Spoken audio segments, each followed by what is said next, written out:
Hey, this is Charles Oniet with IGN. I'm here with Anthony Gallegos. Hello. And we are checking out Assassin's Creed 3 on PC, which just came out.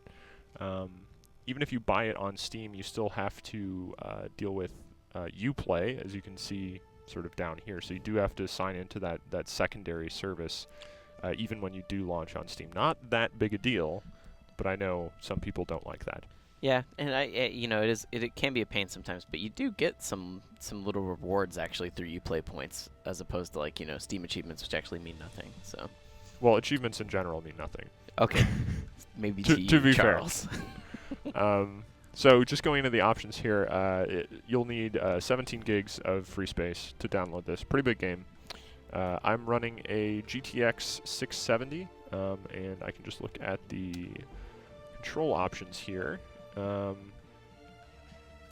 So you can set your texture quality, environment quality, obviously you have resolution options as expected, anti-aliasing, and shadow quality in-game.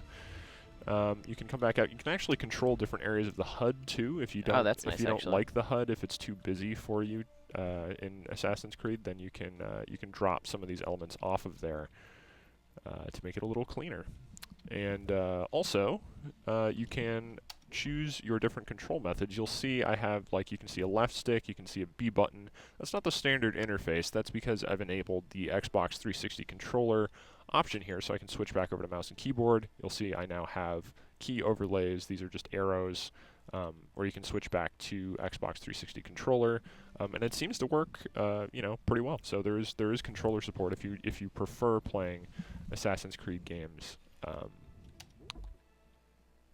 on a controller and don't like the mouse and keyboard. Although I actually kind of like the mouse and keyboard.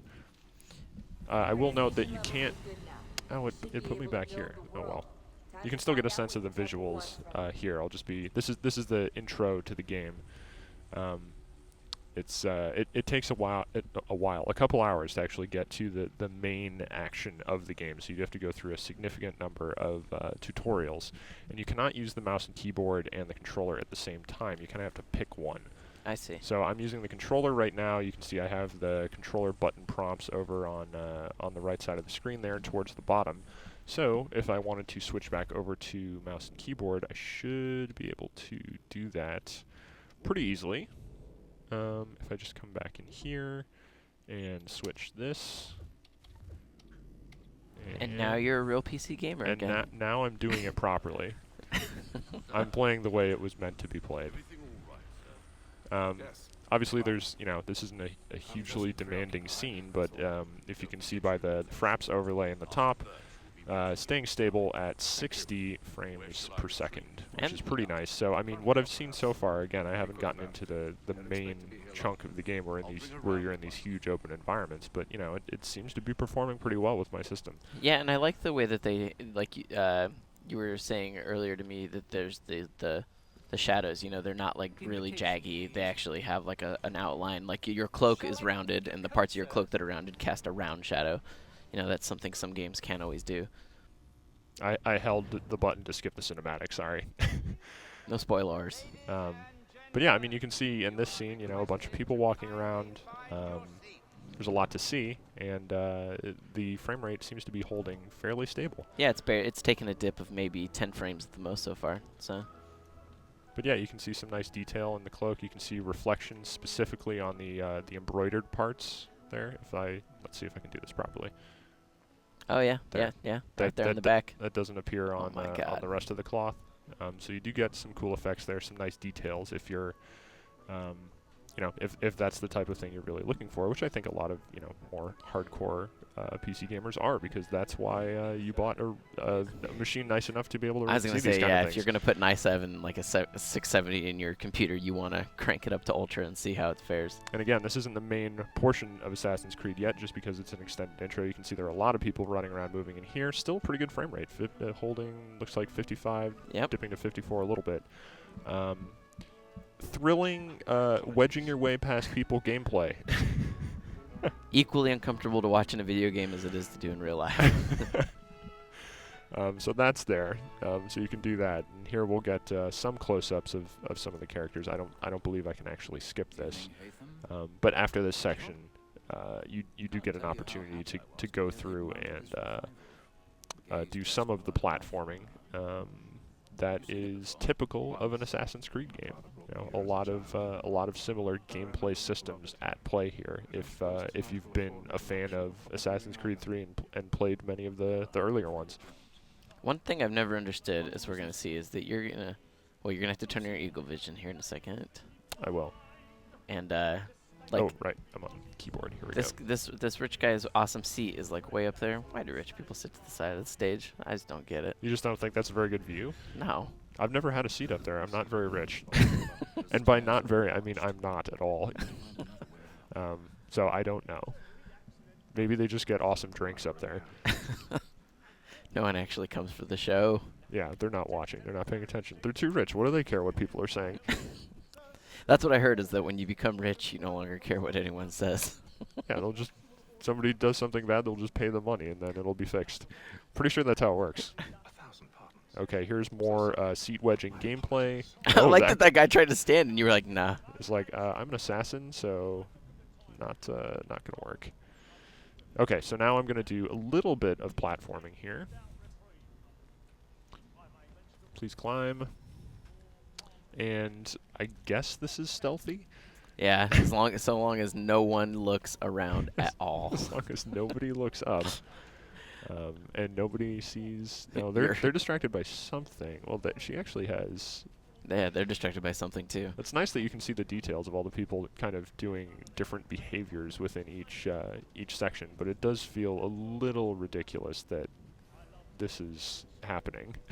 Yeah, they just hearing slap, slap, slap, slap, slap, slap. Yeah, or heavy breathing, because this is actually an incredibly difficult exercise. The unending stamina of any controllable character in Assassin's Creed, who's apparently the greatest in the greatest conditioning of all time.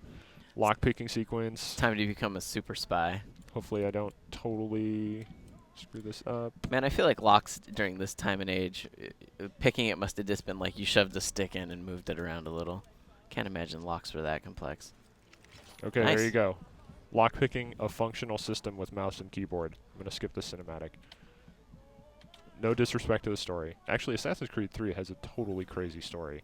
for being a game that sells so much, it's a really... It's very sci-fi in a lot of ways. It's a very, I mean, not random, but it's just a really complex story that takes into a lot into account, which is weird because a lot of, I mean, big budget, multi-million seller games just have such dumb stories that you wouldn't expect people to really want the big complex elements. Especially a complex narrative that's been developed over the course of 5 years. Yeah, and it's the type of thing where it's like, oh well, you should really, if you haven't played the other games, they do a little bit of a recap in this, but still, I mean, you're missing out on a lot of elements there. Yeah, this is obviously, this is made for people that have played. This, and if you've never played an Assassin's Creed game, this isn't the third one either. There's also been Brotherhood and Revelations. Oh, here we go. Close up on the face. Nice detail there.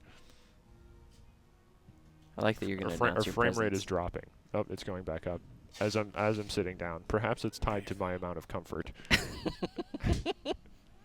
have come to me. We would have found another way. Oh, this poor kid. He's going to be traumatized. Yes. But then you would have known. I can't skip this, so we're going to have to watch what happens here. Which I think we all know what happens when an assassin sits behind you. Arm blade? That's what I like to see. And artifact stolen. Okay, so now I'm going to exit out of this place. Yeah, look at that kid. He's totally screwed. You remember this forever. I will say I haven't played through the full game yet. I've kind of been waiting for the PC version to actually play Assassin's Creed 3 and hoping it was, it performed well and was decently optimized. And it appears to be so, although, I will say I haven't, tried out the game on a whole bunch of different systems yet. So I haven't really, it's not a thorough system check. Body discovered. Yeah, people are screaming now, so that just became serious business. Let's see if I can, whoop. But yeah, I mean, it's all running pretty smoothly. This is maxed out. I mean, this is highest settings. It looks nice. seems to perform well. I don't know if maybe that will change significantly once I'm get out of the way, buddy. Once I'm out into the main game world, it very well might. Maybe it'll drop to I don't know, 15 or something. But what I've seen so far doesn't indicate that there are any major sort of cracks in the seams there. Yeah, it's nice, especially considering, you know, PC game players did have to wait a month for this to come out. Yeah, I mean, this is a little bit after the main game, so if you have been waiting, it appears that this could be a pretty good version of the game.